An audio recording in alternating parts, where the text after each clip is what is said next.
Coming up in the news tonight, we have reaction to the speech from the throne from the business community. Also, ABACO having its share of challenges with virtual education. And a new digital pay system launched on Grand Bahama. The Bahamas Tonight, the Northern Edition, starts now. This is the Bahamas Tonight, Northern Edition.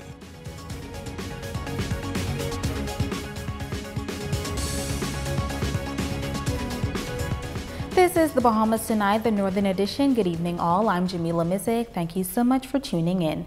Topping the news, the new Davis administration during the speech from the throne yesterday, outlining a broad legislative agenda, pledging to stabilize finances and rescue the country's economy. Grand Bahama continues to struggle with an ailing economy, but some hope that the pledges will help to restore Grand Bahama's economy.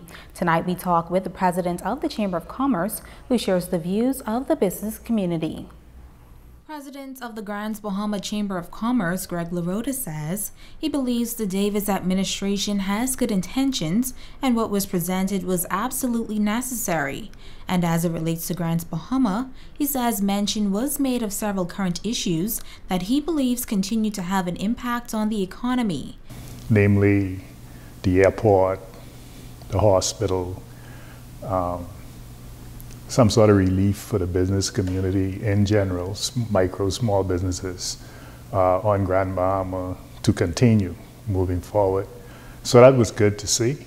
And then overall, the plan for how we can recover, especially the tourism product from where we are now to where we were pre-Dorian, pre-COVID.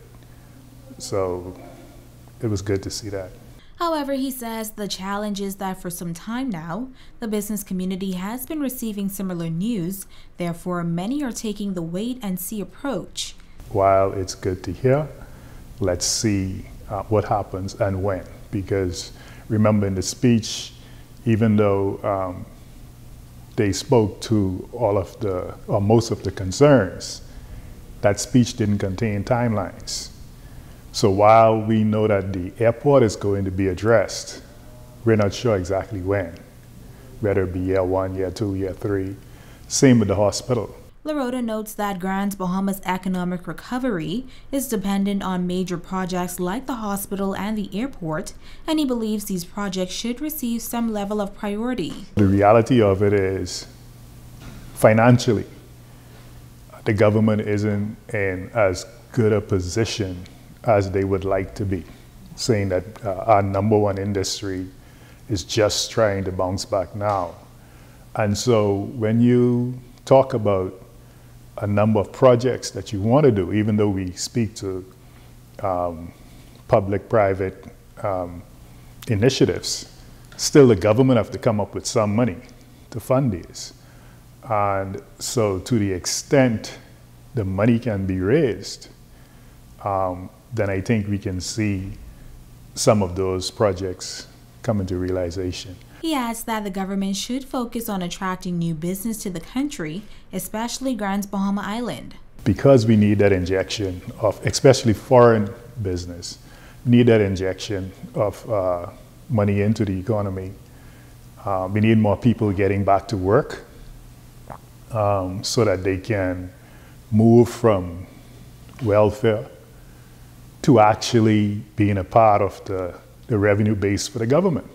You know, the government needs, there's no question the government needs more revenue.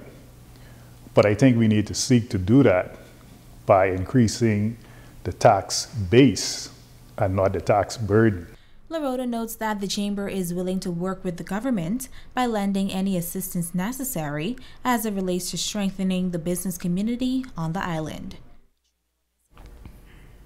More than 1,200 guests were invited to witness the official opening of the new session of Parliament in the capital yesterday, including a contingent from Grand Bahama. Harold Williams and Rashad Adderley among the Grand Bahamians traveling for the special occasion.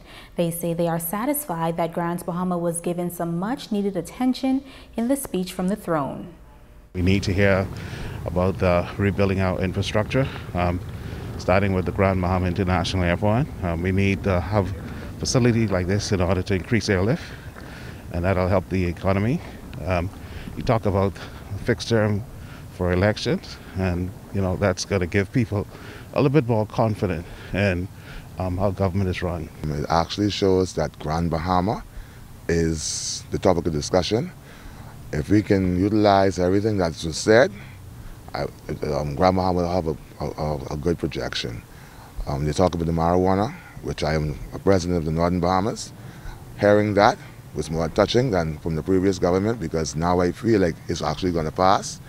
When you look at putting a new airport here and the hospital, they are the two main reasons why we don't have tourists.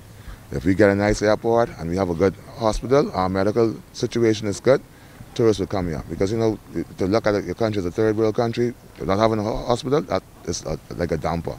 But for the most part, it's a new day, and I hope this government follows everything that they say. In other news, the Director of Education noting recently that 30% of students are not showing up for online learning, and this has been attributed to various reasons and circumstances. Tonight, the District Superintendent of Education for the island of ABACO is expressing concern regarding the virtual learning environment and is hoping to see face-to-face learning or a hybrid model implemented sooner rather than later. Megan Shepard fills us in. District Superintendent of Education for ABACO, Dominique Russell, noting that the island is still engaging in virtual learning. However, they face major connectivity issues despite upgrades from a leading telecommunications company. But they have not reached to all of the schools. For example, Central ABACO Primary, Patrick J. Bethel, Morris Island, All Age, Man of War, and I think one other school have not been completed. And so teachers and administrators and parents have been complaining about the connectivity. The internet is in and out. We have been conducting teacher assessments, and even in that, teachers were bumped off, and students and teachers had to, go back on and off. And so we're really struggling as it relates to the connectivity in ABACO and with both carriers, BTC and Alive. Another issue that hinders the virtual learning process is constant power outages on the island. Sometimes parents will email to teachers and say, we can't get online, and we cannot fault the children if they cannot get online because of the power outages. And so we are really waiting for an opportunity to begin, at least in the hybrid mode.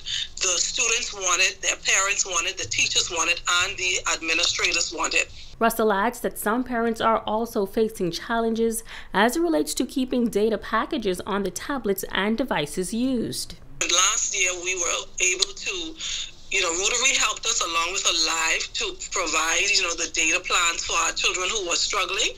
And so that's another concern. Parents do not have the funds to continue with the data plans for their children. And so our teachers have had to provide the hard copies, and some parents refuse to pick them up. Some of them are actually waiting to go face to face. We even have parents in the preschool who said, I'm not putting my child in the virtual environment. It's too stressful. We will wait until you go face to face. And we have been, trying to use moral suasion to get them to participate.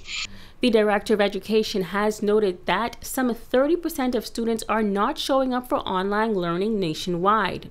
Russell says students not logging on is currently a concern on that northern island. Last year, actually, it was 25%. This year, it's around 20% of our children not accessing. That's about 400 children. And even though 20% may not seem like a large number, 400 children, that's just too much not accessing the virtual platform.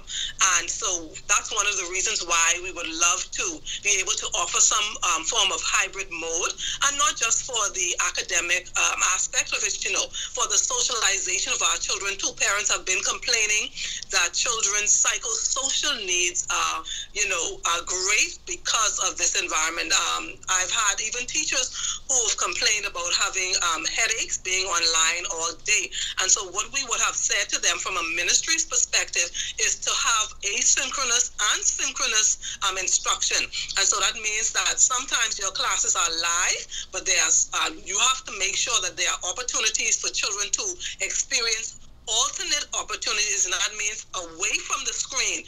Currently, there are 2,477 students enrolled in the ABACO district. Megan Shepard, ZNS Network News. The community-based CONCH management project in East Grants, Bahamas to wrap up its second public meeting in the Eastern District tonight. The project is funded by the Inter-American Development Bank and led by the Bahamas National Trust with the goal of enhancing the livelihood of fishers in East Grants, Bahamas. The first meeting was held in Sweetings Key yesterday. Science officer within the Bahamas National Trust and project manager Jewel Thompson-Benaby says they are getting a good response from residents.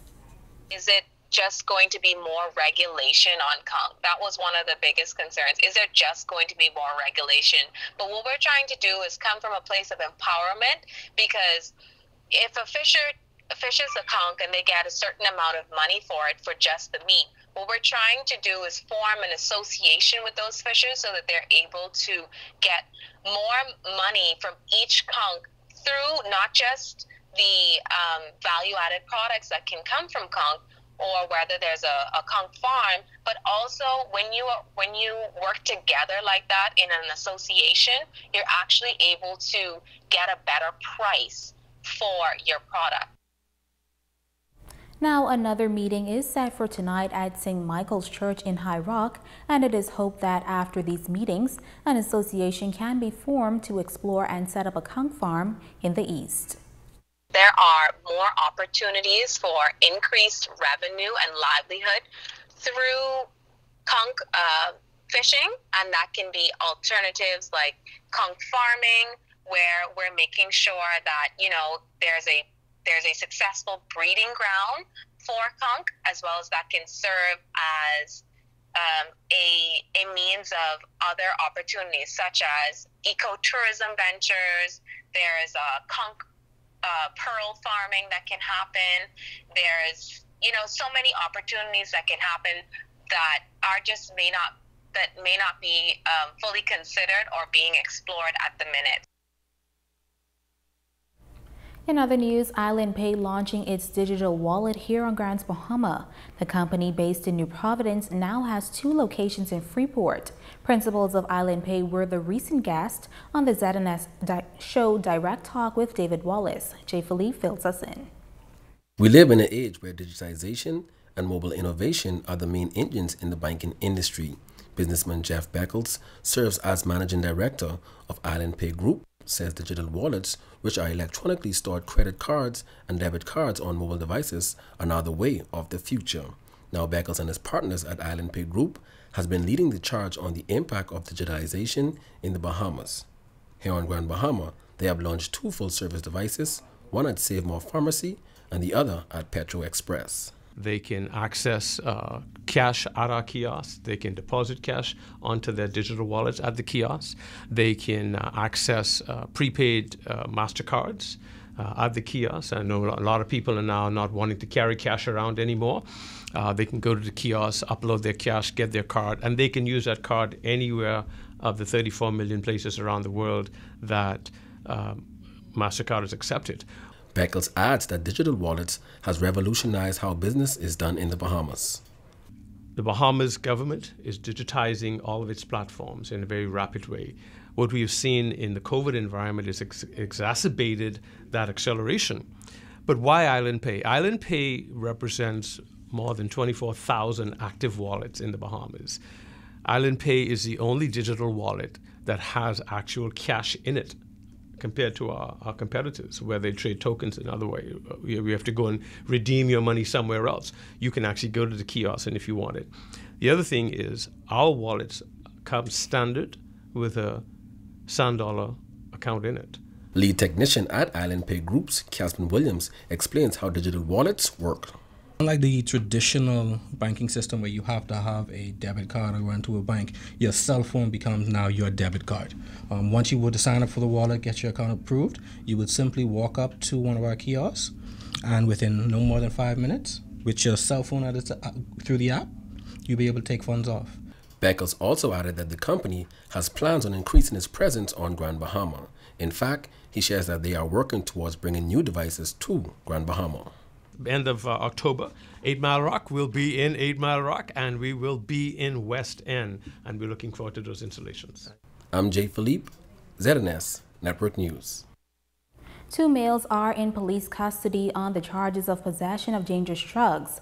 A team from the Drug Enforcement Unit making the arrest at a residence at Ladyfish Court in Carroll Beach. Police reports say officers conducted a search of the house and discovered 3 crocus sacks containing 103 pounds of suspected marijuana.